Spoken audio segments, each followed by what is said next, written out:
Les pieds sur terre, Sonia Kronlund. Personne n'ose provoquer l'avenir. Il faudrait être fou pour provoquer l'avenir.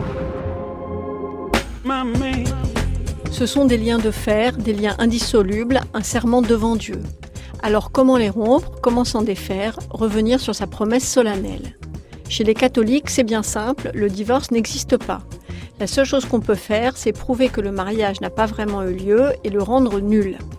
Pour cela, il faut convaincre un tribunal ecclésiastique que le mariage ne remplissait pas au départ les conditions nécessaires, que l'un ou les deux époux étaient immatures au moment du consentement, malades ou stériles, et que ce fait était caché au conjoint.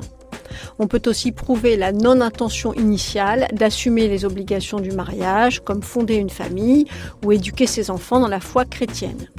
Si le mariage ne rentre pas dans une de ces cases, alors les époux ne peuvent pas divorcer et restent donc mariés jusqu'à la mort de l'un d'entre eux. Chez les Juifs, le divorce est possible, mais il est soumis au bon vouloir du mariage qui peut accorder ou pas le divorce religieux, le guet, à sa femme lors d'une cérémonie devant un tribunal rabbinique. C'est le sujet du film magnifique de Ronit et Shlomi Elkabetz, le procès de Viviane Amsalem. Sans ce précieux sésame, une femme ne peut se remarier religieusement et ses enfants sont frappés du statut de bâtard. Lorsque les maris sont récalcitrants, certaines femmes sont ainsi contraintes d'attendre leur guet pendant 1, 5 et parfois 10 ans. En Israël toutefois, les autorités ont pris les choses en main et punissent désormais les maris qui refusent d'accorder le divorce. Chez les musulmans enfin, le divorce est reconnu mais doit être un dernier recours. Il peut être réclamé par le mari ou par la femme moyennant compensation. Mais ce n'est pas si simple, car si c'est la femme qui le demande, elle doit avoir des raisons sérieuses, comme des violences conjugales, un défaut d'entretien, abandon du domicile, délaissement, etc. Le mari, lui, n'a que peu à se justifier. Dans le cas où c'est lui qui formule la demande, le divorce peut s'apparenter à une forme de répudiation. Dans certains pays, il lui suffit de prononcer 3 fois les mots « tu es divorcé » et hop, la répudiation est faite. Le mieux, c'est sans doute donc d'éviter de se marier. Mais en attendant, voici tout de même 3 histoires de divorce religieux jusqu'à 14h dans Les Pieds sur Terre sur France Culture par Karine Lelouette. En réalité, on ne sait jamais ce qui se passe, on sait simplement ce qu'on veut qu'il se passe. C'est comme ça que les choses arrivent.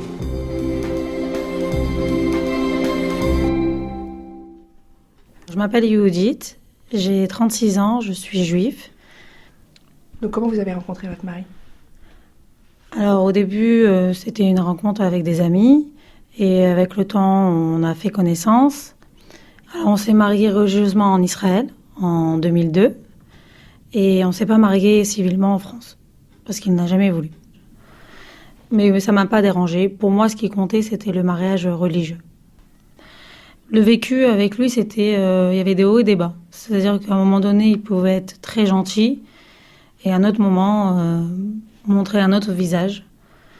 Et c'était très difficile. Et il y a plusieurs fois, à plusieurs reprises, j'ai tenté de me séparer, mais il arrivait, par la parole, à me faire revenir, à me remettre en confiance. Avec moi, tu seras heureuse, je veux ton bien. Et bien sûr, je repartais avec lui. Et donc, on était ensemble depuis 12 ans. Et quand ma mère est décédée, et que j'ai vu que même au moment où j'ai perdu un être proche, il n'était pas là même pour me soutenir. Au contraire, il m'a encore plus fait du mal. Et là, j'ai dit stop.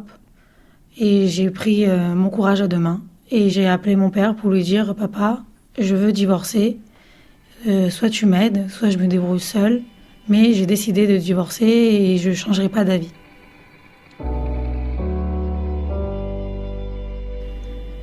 J'ai fait ma demande juste après auprès du consistoire de Paris pour faire ma demande de divorce religieux. Ça s'appelle le guet ? Oui, le guet. Alors, dans la religion juive, pour divorcer, il faut que le mari accorde le divorce à la femme. Et donc, le premier rendez-vous au consistoire, il se passe qu'on m'a fait comprendre, si vous voulez avoir votre divorce religieux, il faut d'abord régler vos contentieux financiers. On avait acheté un pavillon en commun et aussi des biens à l'étranger. Donc on a opté pour aller voir une médiation. C'était très positif. J'avais l'impression de trouver des solutions. On était arrivés à un accord qu'on devait signer tous les deux. Et quand on arrivait à la fin de cet accord, il est plus venu. Donc, je ne peux pas signer un accord sans lui. Et un mois après, on avait rendez-vous de nouveau au consistoire. Et bien sûr, il avait rajouté des nouvelles conditions. C'était inacceptable. Et bien sûr, j'ai refusé. Là, il a commencé à me regarder avec un regard... il me narguait, entre guillemets. Il me narguait, souriant, limite content de voir que je souffre. Et donc là, j'ai pas supporté. J'étais prête à tout. Et donc, je suis sortie du bureau, en pleurs, et j'ai crié, très fort, « Je veux ma liberté, s'il te plaît. Tu m'as fait déjà beaucoup souffrir. Stop, rends-moi ma liberté. » J'ai crié très très fort, au point où les gens des autres bureaux sont sortis, les gens de la salle d'attente du service des divorces sont sortis, des personnes d'autres étages sont venues aussi, les gens de la sécurité. Ils se sont demandé qu'est-ce qui se passe. Et donc là, une personne est venue lui parler, une femme. Une femme est venue et a dit à mon ex-mari, ça y est, rends-lui sa liberté, tu gagnes rien de faire ça, rends-lui. Il lui disait non, je veux pas, tant qu'elle a pas signé, je veux pas. Il n'y a pas eu un seul rabbin qui est venu pour lui dire stop. Et à ce moment-là, j'ai compris que je ne devais rien attendre d'eux, que j'étais pas comprise, qu'ils ne voyaient pas la douleur des femmes qui souffrent d'être prisonnières d'un homme. Donc là, j'ai décidé que j'allais me battre. Pas me battre que contre mon ex-mari, mais contre même les institutions s'il le fallait, parce que je voulais ma liberté et qu'il était hors de question que je reste prisonnière.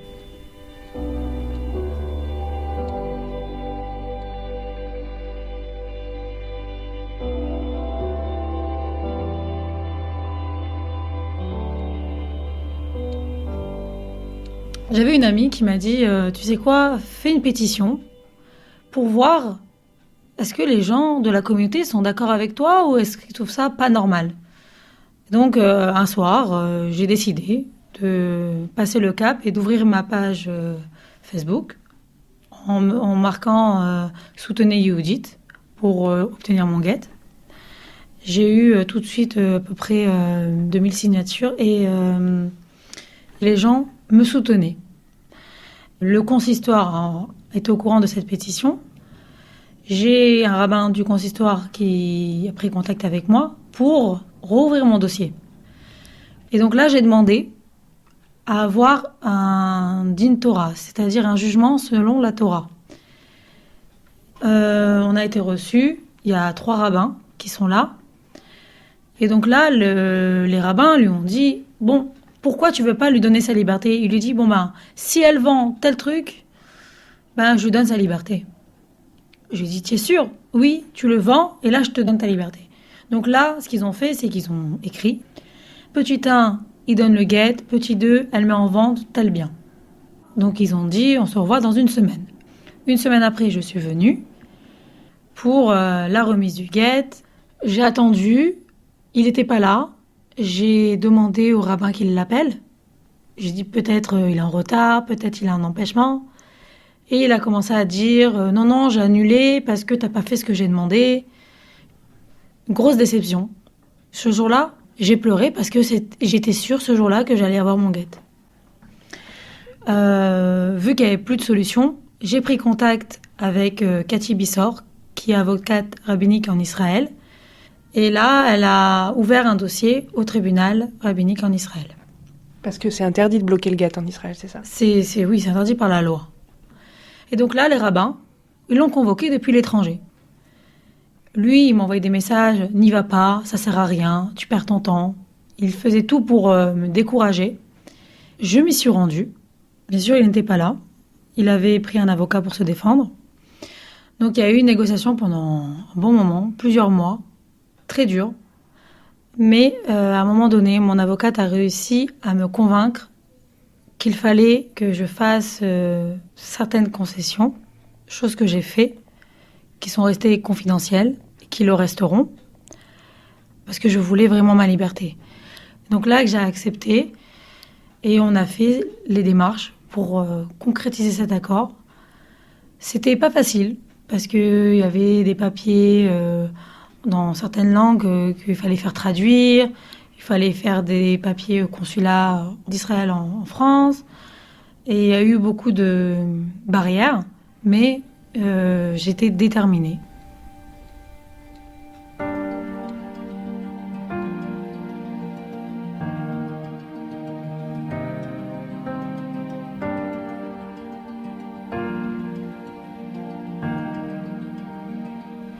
Alors, le jour du guet, c'était le 17 juillet 2017.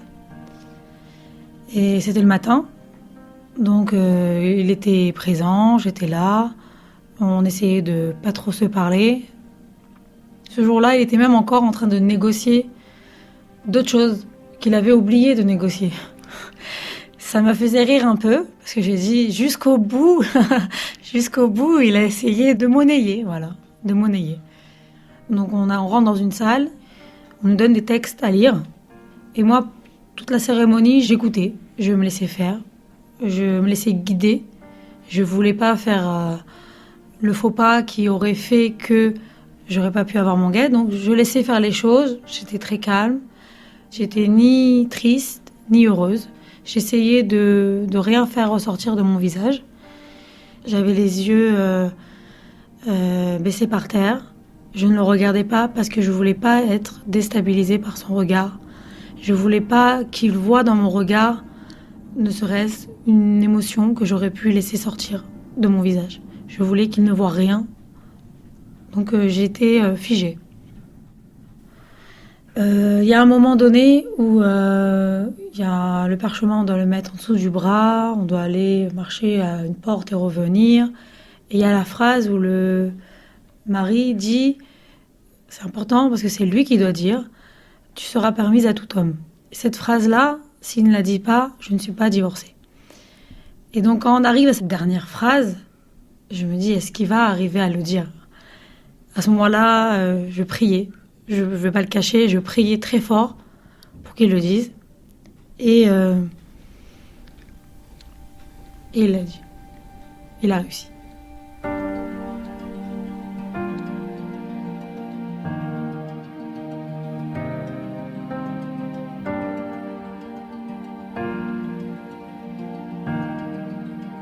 La première chose que j'ai fait, c'est que j'ai appelé mon avocate pour qu'elle me confirme que j'étais bien divorcée. Parce que j'avais pas confiance. Et elle m'a confirmé. Elle m'a dit, si t'as fait ça, ça et ça, c'est que t'es bien divorcée. Ils peuvent pas revenir là-dessus. Tu es bien divorcée. J'étais heureuse.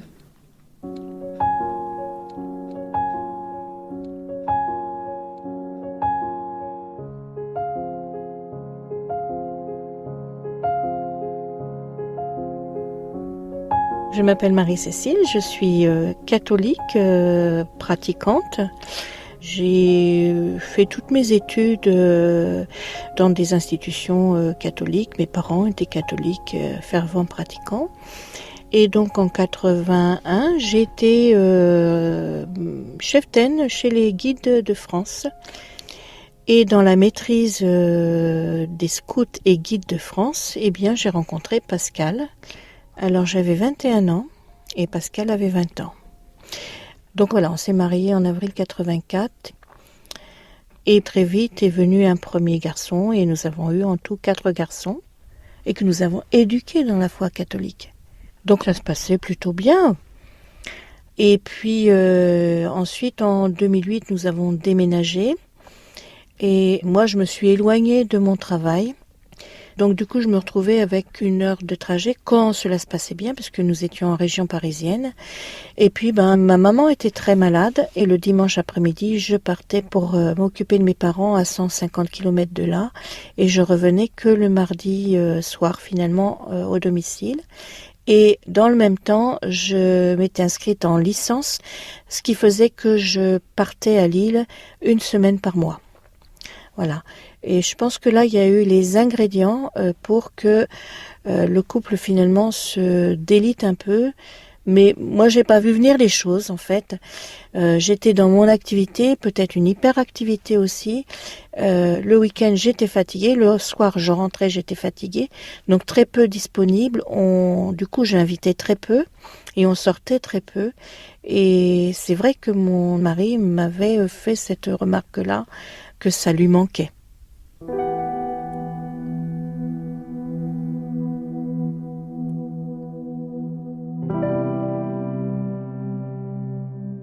Et puis, un jour de septembre 2010, c'était l'anniversaire de notre filleul. Et il était très très énervé ce jour-là, un peu agressif. Et le soir, il est allé se coucher, un peu comme d'habitude le premier, parce qu'il aime lire dans son lit. Et quand je l'ai rejoint, je me suis couchée et j'ai attendu qu'il ait fini de lire. Puis quand il a fermé son bouquin, il ne fermait pas la lumière, donc je lui ai fait la réflexion, mais est-ce que tu peux fermer la lumière, il serait temps de dormir. Et il m'a répondu non, j'ai à te parler. Et c'est là qu'il m'a dit en 3 phrases, je pars, j'ai trouvé un appartement et j'ai une relation depuis 18 mois. J'ai été tellement saisie que je n'ai pas pu bouger et que je suis restée là hébétée à essayer de dormir, mais je n'ai pas dormi bien sûr. Et puis le lendemain matin, il est parti comme d'habitude, comme si de rien n'était au travail, en me disant simplement tu sais très bien pourquoi je pars, j'ai pas d'explication à te donner. Voilà un petit peu très vite ce qui s'est passé. Et puis ensuite, pour ma part, j'ai profité de mes 6 semaines d'arrêt maladie pour trouver un logement et quitter le logement conjugal. Et en fait, dans les faits, c'est moi qui suis partie la première. Gardant peut-être un espoir dans un coin de ma tête que les choses, j'aimais toujours mon mari.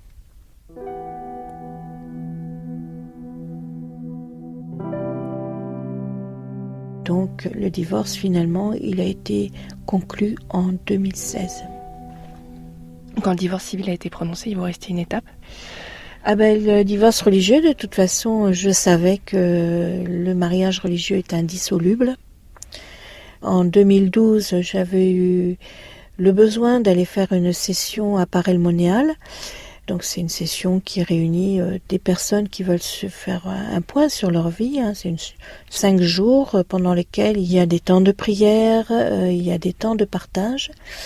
Et donc moi j'étais allée sur les temps de partage, j'avais eu la chance de pouvoir discuter avec les animateurs et notamment aussi avec un évêque.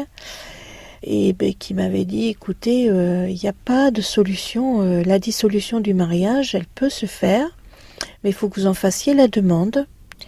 Et c'est un procès en nullité, vous avez demandé l'annulation de votre mariage religieux. Ça m'a beaucoup choqué que l'évêque me dise, la seule solution pour vous, c'est de demander la nullité de votre mariage. C'est lourd, ce mot-là, rendre nul votre mariage, comme si ce qu'on a vécu pendant 25 ans n'a pas de sens.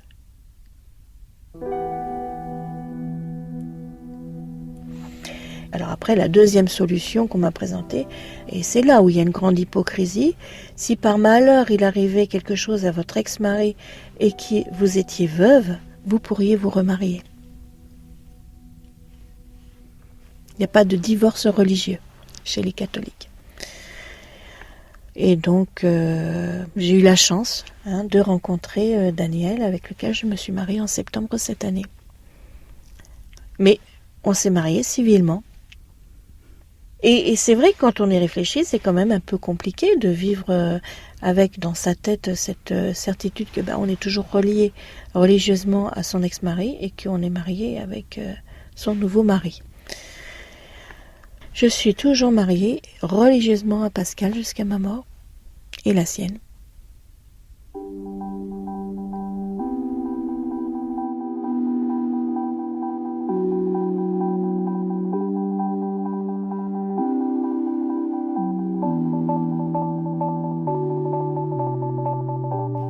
Je suis Serena Tchafik, j'ai grandi à Paris, je suis franco-égyptienne et je suis de culture musulmane. C'était en 1985, lors de vacances scolaires.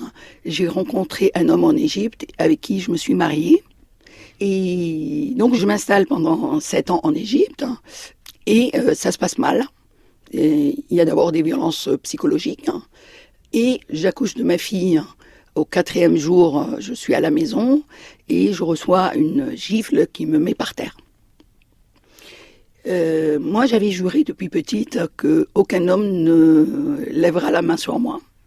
Et donc là, ce jour-là, j'ai dit c'est la première et la dernière fois.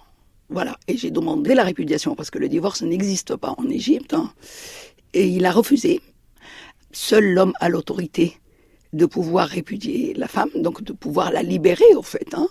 Il a refusé pendant 1 année en me disant, en bien ou en mal, je suis dans ta vie tout le long de ta vie.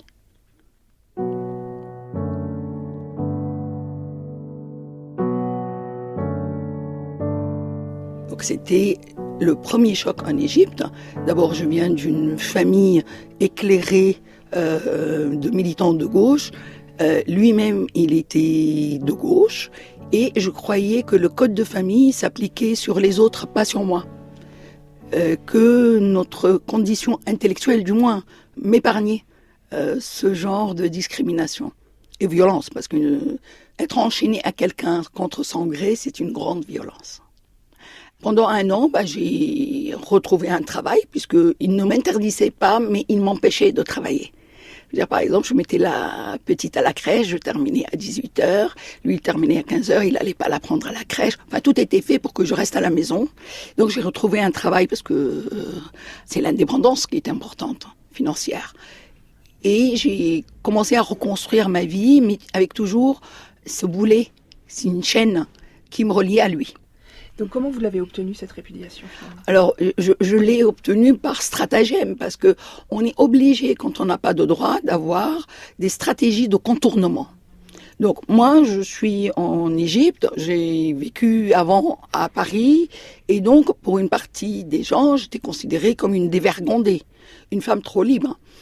On m'aimait bien quand je venais juste d'arriver, parce que la parisienne, c'était exotique, mais une fois mariée, j'avais les codes égyptiens à respecter. Et donc, j'ai joué avec ça. Je lui ai dit, voilà, tu sais bien, je suis une Parisienne, je suis une dévergondée, j'ai peur de rien, j'ai déjà la mauvaise réputation, je vais sortir avec tous les hommes que je veux. Et quand je vais rencontrer tes amis, ou nos amis communs, je vais présenter mes amants et me présenter en tant que ton épouse. Et donc là, il y a la notion quand même de l'honneur de la famille qui était mise à mal. Et puis, il ne savait pas trop si je bluffais ou pas.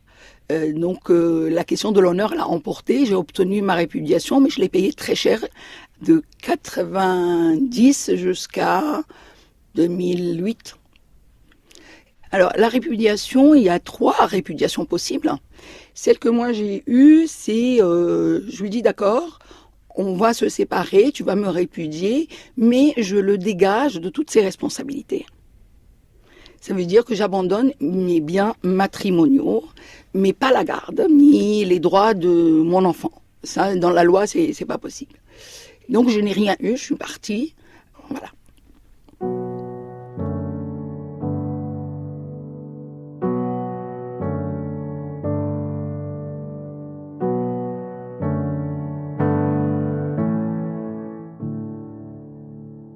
Après, j'ai rencontré mon futur mari français. Je travaillais au Centre culturel français du Caire. Je donnais des cours de FLE, français langue étrangère. Et je commençais à vivre très mal parce que j'ai reçu dans la rue, alors que j'achetais des légumes, un coup de cutter sur le pantalon puisque je n'étais pas voilée.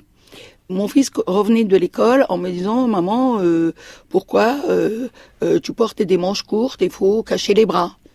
Il descendait un peu la jupe de sa sœur, qui n'avait que 2 ans, parce que c'était trop court. Enfin, ce genre de choses. Et je me suis dit, je ne peux pas élever mes enfants dans un environnement comme ça. Moi-même, je commençais à me sentir très mal parce que toutes les injonctions que subissaient les Égyptiennes, je les avais. Et je n'avais plus de cohérence dans ma vie. Je commençais à perdre le sens.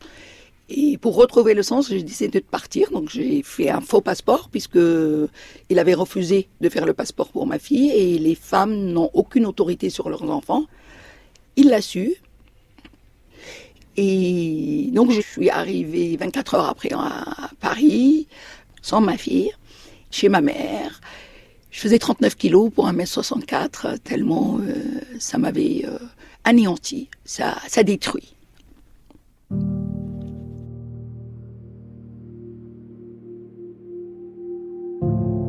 J'allais tous les ans en Égypte, en été, pour la voir une demi-heure chaque année, jusqu'à ses 18 ans. Et le jour de son anniversaire, à 18 ans, elle est arrivée à Paris.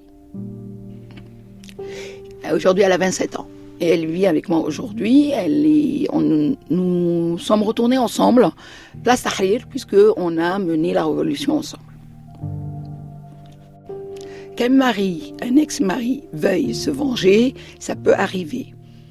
Que la loi lui donne les instruments de la vengeance, là, on n'est plus du tout dans un état de droit. Là, on est vraiment dans quelque chose d'extrêmement dictatorial et fascisante pour les femmes. C'est extrêmement violent et là, c'est une violence étatique. Je dois obéir, sinon je suis privée de mes enfants.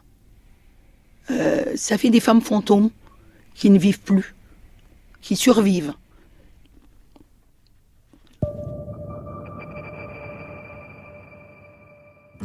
Aujourd'hui encore, c'était Les Pieds sur Terre avec Divorcée, un reportage de Karine Lelouette réalisé par Emmanuel Geoffroy. Merci à Marie-Cécile, à Yehudit et à Sérénade, ainsi qu'à Bénédicte Draillard, à Cathy Bissor, à Yaché et Yaël Meloul, à Kaina Saadi et à Leila Kerchouch. Sandrine Chaperon s'est attachée de production des Pieds sur Terre et Marguerite Delassa m'a aidé à préparer cette petite présentation. C'était notre stagiaire.